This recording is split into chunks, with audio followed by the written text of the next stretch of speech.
Bonjour à tous. Alors, je suis Desforges Adédia. Je vais vous faire écouter ou voir un peu mon interview avec M. Benoît Hutin. Mais qui est Benoît Hutin? Benoît Hutin, il y a moins de 3 semaines, je ne le connaissais pas non plus.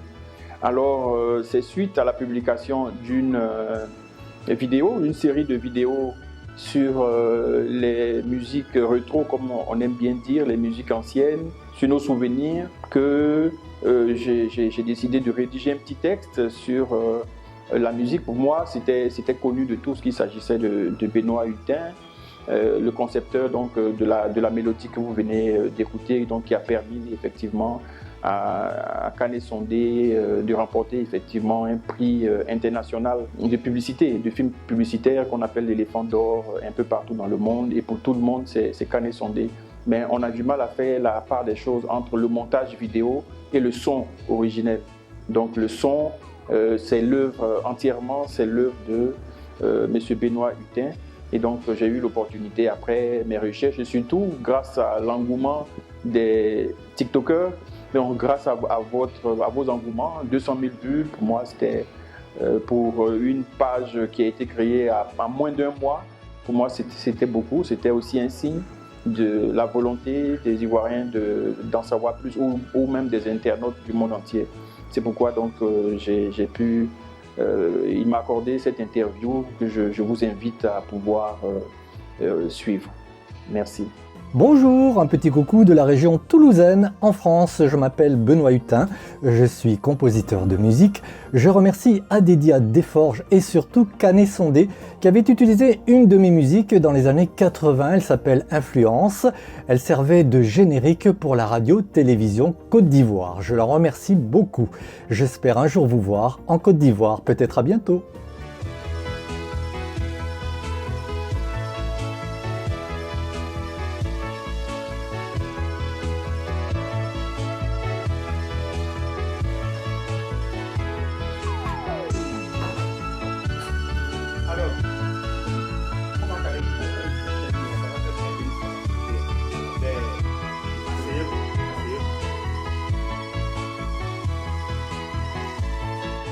Alors, je suis Desforges Adédia. Depuis quelques jours, j'ai publié des posts, surtout un post principal sur la Côte d'Ivoire profonde, un film publicitaire que vous avez réalisé et qui a remporté aussi le prix international du film publicitaire, le prix L'Éléphant d'or.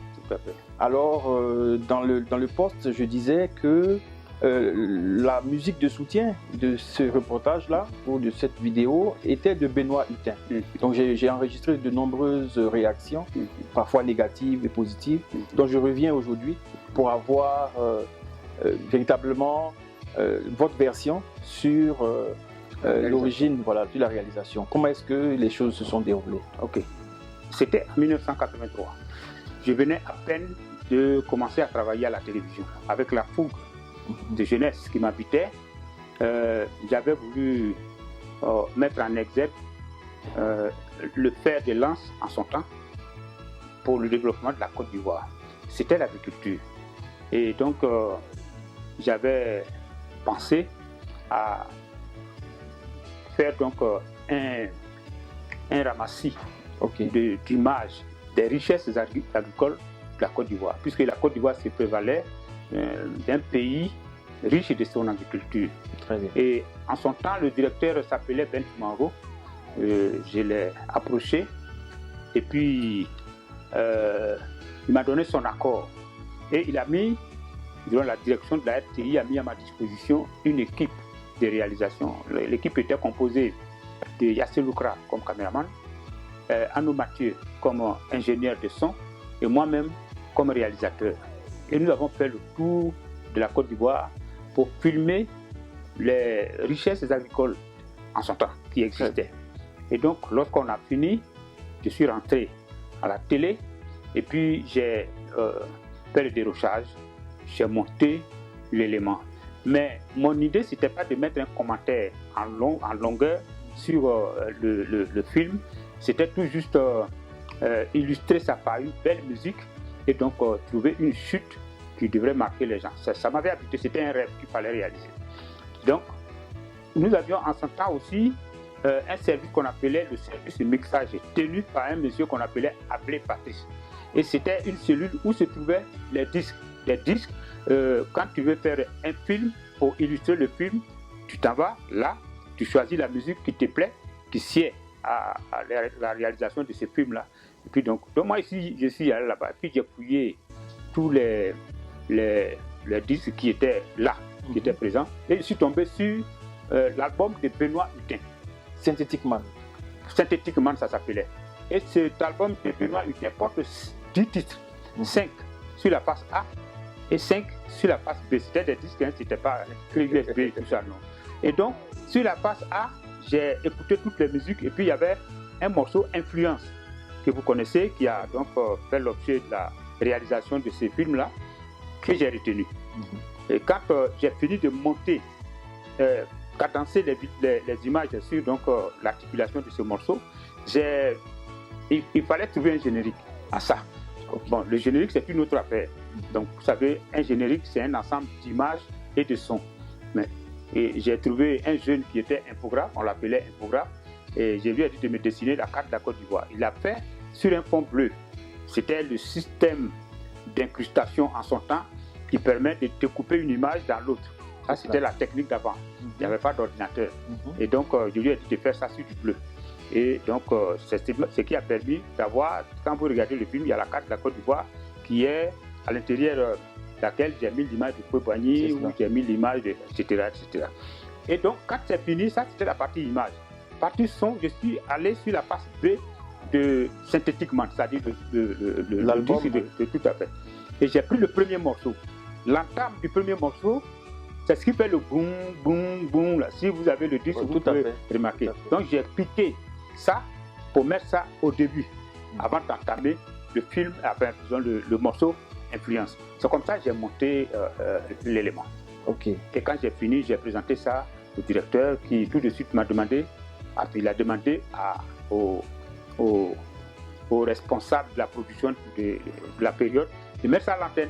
Voilà comment c'est parti. Et ça a été du coup ça a été un boom. Ça a été un boom. Tout le monde en parlait. Tout à fait. Et peut-être même 4 fois par jour. Oui, avant que ça ne passe 4 fois par jour, parce que c'est passé d'abord, ça passait une fois. Et bon, on n'a pas à se le cacher. À cette période, c'est Denis Bracano qui était le ministre de l'Agriculture. C'était un truc que j'avais fait pour vraiment valoriser nos valeurs. Mais en réalité, c'est Koué-Boigny qui avait impulsé cette idée d'agriculture, parce que c'était la période de la diversification, de la mécanisation de l'agriculture et tout ça. Ça, c'était le travail de Koué-Boigny. Et donc, en faisant le film, j'avais illustré certaines parties avec les images du ministre de l'Agriculture, Bracano. Et puis donc, un jour, on m'appelle pour dire que ce film-là est le film qui a gagné le concours du film publicitaire panafricain à l'Hôtel Ivoire. Voilà comment. Donc, j'ai bénéficié du prix Éléphant d'Or. Ah, très bien. Voilà. C'est après ça qu'on a commencé donc à passer ça 4 fois par jour. C'est-à-dire à l'entrée, au départ des émissions, c'était à 18h par là. À 18h, c'est ça qui ouvrait l'antenne. Et non, oui, c'était pas 11h, c'était à 11h. À 11h, voilà. 11h, on fermait vers 14h. Voilà, on peut fermer après le journal de 13h, 14h, vers 14h, ça fermait les émissions. Et le soir maintenant, de 18h jusqu'à fin de nuit. Voilà, donc ça passait 4 fois par jour. Vraiment, félicitations. Après m'avoir demandé donc de faire en sorte que ce soit l'image du président de la République qui soit là. Oui. Alors, merci beaucoup. L'autre préoccupation, effectivement, là, nous avons la réponse aux préoccupations des Ivoiriens qui voulaient savoir l'histoire de cette musique-là qui a influencé, comme son nom l'indique, de nombreux Ivoiriens. Donc la dernière question ou le dernier commentaire que je voudrais avoir, c'est en lien avec M. Benoît Hutin. Donc j'ai pu le contacter, je suis entré en contact avec lui, j'ai échangé avec lui, donc il est bel et bien vivant.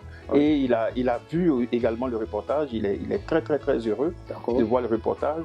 Et donc, quel est votre commentaire sur le fait que ce soit possible?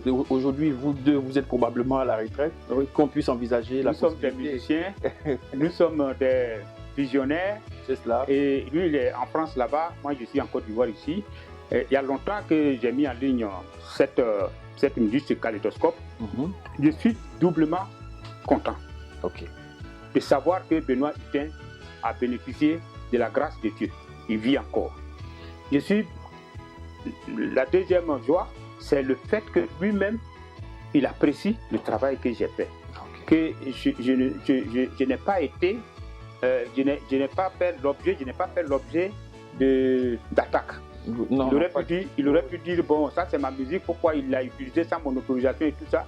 Mais en tout cas, ce que j'entends de vous, c'est le contraire. C'était une époque, c'était un autre contexte. Tout à fait. Et il est très heureux, donc à l'idée même de venir en Côte d'Ivoire, de rencontrer les Ivoiriens. Tout à fait. Tous les Ivoiriens connaissent sa musique, les Ivoiriens ne le connaissent pas. Je l'ai appelé. Ah, ok. Quand vous me l'avez dit, j'avais des doutes. J'ai dit, mais comment Benoît Hutin, depuis 1983-84, il est encore là? Et depuis là, on ne s'est pas parlé. Donc je l'ai appelé. Je l'ai eu au téléphone. Il est prêt. Si toutes les conditions sont réunies, prêt à venir en Côte d'Ivoire. Ah, très bien. À venir en Côte d'Ivoire. Et je lui ai dit que moi aussi, je suis musicien comme vous. Lui, il est organiste, synthétiseur. Moi, je suis chanteur, compositeur, guitariste. J'ai un orchestre qu'on appelle le Bolo Super. Lui, que tous les Ivoiriens connaissent. Que tous les Ivoiriens connaissent. Et lui, son truc, c'est Synthetic Man. C'est cela. Synthetic Man. Si vraiment il arrive en Côte d'Ivoire, ce sera un plaisir pour et les Ivoiriens et les Français, pas seulement les Français et les Européens. Oui, bien sûr. Qu'on puisse, à travers cette rencontre-là, célébrer l'amitié entre les peuples de Côte d'Ivoire, d'Europe, de la France. Et effectivement, on peut conclure sur cette note-là en aussi lançant un appel aux autorités, afin que peut-être au niveau de l'Institut français, un jour, et avec l'appui du ministère de la Culture de la Côte d'Ivoire et de la francophonie, qu'on puisse se retrouver pour pouvoir célébrer cela. Vous avez tout dit. Moi, je pense que l'appel que je lance, c'est au ministère de la Culture et de la francophonie. Je demande à Madame le ministre d'ouvrir les yeux sur cette affaire de Benoît Hutin.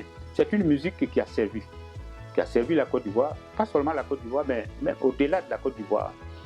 Beaucoup d'autres pays ont, je ne dirais pas triché, mais ils ont regardé ça pour essayer de faire comme ce kaléidoscope-là, ce type de montage-là. J'en ai vu dans de nombreux... Voilà, ils ont tenté de faire. Bon, je ne pense pas que pour eux soit au-dessus du mais donc je demande à Madame le ministre une attention particulière à Kane Sondé et à Benoît Hutin, qui veulent se rencontrer en Côte d'Ivoire. Merci beaucoup. Merci.